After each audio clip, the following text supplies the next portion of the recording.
ಯಾವುದಾದರೂ ಒಬ್ಬ ಮತದಾರ ಪಾಪ ಹೇಳಿದ್ದಾರೆ ಯಾರೋ ಕುಮಾರಸ್ವಾಮಿ ಮೊದಲು 5,000 ಕೋಟಿ ಕೊಡಿಸ್ಲಿ ಬದ್ಧರಾಗಿ ಅಂತೇಳಿ.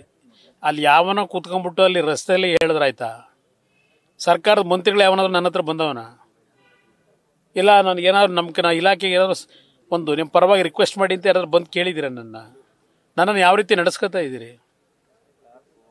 ಈಗ 15th ಇದು ಫೈನಾನ್ಸ್ ಕಮಿಷನ್ ಬಗ್ಗೆ ಚರ್ಚೆ ಮಾಡ್ತೀರಿ. ಫೈನಾನ್ಸ್ ಕಮಿಷನ್ ಬಗ್ಗೆ ಡಿವ್ಯಾಲ್ಯೂಷನ್ ಅಮೌಂಟು ಕಡಿಮೆ ಆಯಿತು ಅಂತ ಹೇಳಿ, ಗ್ರ್ಯಾಂಟ್ ಕಡಿಮೆ ಆಯಿತು ಅಂತೀರಿ. ಇದಕ್ಕೆ ಕಾರಣಕರ್ತರು ಯಾರು?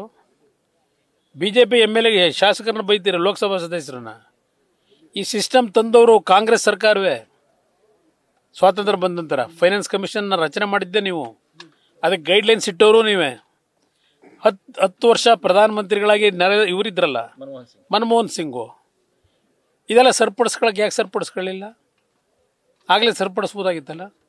ಈಗ ನಮ್ಮ ಹಕ್ಕು ನಮ್ಮ ತೆರಿಗೆ ಜ್ಞಾನೋದಯ ಆಗಿದೆಯಾ? ಚರ್ಚೆ ಮಾಡೋಣ ಸರ್. ಆಮೇಲೆ ಸರ್ ನಿನ್ನೆ ಜಾತಿ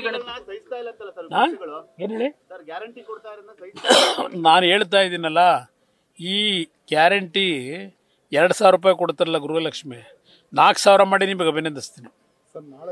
4,000 ಮಾಡಿ, ಡಬಲ್ ಮಾಡಿ, ತಪ್ಪೇನಿಲ್ಲ. ಆದರೆ ಬೇರೆ ಕೆಲಸನೂ ಮಾಡಿ. ನಾನು ಯಾವುದಕ್ಕೂ ಅಸೂಯೆ ಪಡೋ ಪ್ರಶ್ನೆ ಇಲ್ಲ. ಇವೇನು 52,000 ಇದೆ, 65,000 ಕೊಟ್ಕೊಳ್ಳಿ. ಗಂಡಸರಿಗೂ ಫ್ರೀ ಮಾಡಿ ಬಸ್ಗೆ, ಏನು ತೊಂದರೆ ಇಲ್ಲ. ನಾನು ಅದರಲ್ಲಿ ಯಾವುದೇ ಕಾರಣಕ್ಕೂ ಅಸೂಯೆಯಿಂದ ಹೇಳಲ್ಲ. ಅದರಿಂದ ಇವತ್ತು ಆಯ್ತಪ್ಪ ಕೊಡಿ ಗ್ಯಾರಂಟಿ, ಅದ್ರ ಜೊತೆಗೆ ಬೇರೆ ಜವಾಬ್ದಾರಿ ನಿರ್ವಹಣೆ ಮಾಡಬೇಕಲ್ಲ, ಅದು ಮಾಡಿ ಅಂತ ನಾನು ಹೇಳ್ತಾ ಇದ್ದೀನಿ. ಎರಡು ಸಮುದಾಯ ವಿರೋಧ ಸರ್, ಒಕ್ಕಲಿಗ ಸಮುದಾಯ, ಲಿಂಗಾಯತ ಸಮುದಾಯ. ಇಲ್ಲಿ ಎರಡು ಸಮುದಾಯದ ಪ್ರಶ್ನೆ ಅಲ್ಲ ಇದು. ಇಲ್ಲಿ ಎರಡು ಸಮುದಾಯದ ಪ್ರಶ್ನೆ ಬರೋಲ್ಲ, ಅದು ಸಿದ್ದರಾಮಯ್ಯರು ಹೇಳೋದು. ಎರಡು ಸಮುದಾಯಗಳನ್ನ ಇವತ್ತು ಡಿಗ್ರೇಡ್ ಮಾಡಬೇಕು ಅಂತ ಹೇಳಿ. ಇಲ್ಲಿ ಇರ್ತಕ್ಕಂಥದ್ದು ಸಮಾಜದಲ್ಲಿ ಸ್ವಾತಂತ್ರ್ಯ ಬಂದ ಇಷ್ಟು ವರ್ಷಗಳಲ್ಲಿ ಯಾವ್ಯಾವ ಥರ ಇವತ್ತು ಬದಲಾವಣೆಗಳನ್ನು ತಂದಿದ್ದೇವೆ ಅಧಿಕಾರ ನಡೆಸಿ. ಇವತ್ತು ಯಾವ್ಯಾವ ಸಮಾಜಗಳ ಪರಿಸ್ಥಿತಿ ಏನಿದೆ, ಇವತ್ತು ಅದರ ಒಂದು ಮಾಹಿತಿಗಳನ್ನು ಇಟ್ಟು ಜಾತಿ ಗಣತಿ ಇದು ಎಷ್ಟಿದೆ ಅದು ಒಂದು ಭಾಗ ಆ ಕಡೆ ಇಟ್ಕೊಳ್ಳಿ. ಯಾವ್ಯಾವ ಜಾತಿಯಲ್ಲಿ ಎಷ್ಟೆಷ್ಟು ಸಂಖ್ಯೆ ಇದೆ ಅನ್ನೋದು ಅದು ಒಂದು ಭಾಗ. ಅದೆಲ್ಲ ನಮಗಿಲ್ಲಿ ಬೇಕಾಗಿರೋದು.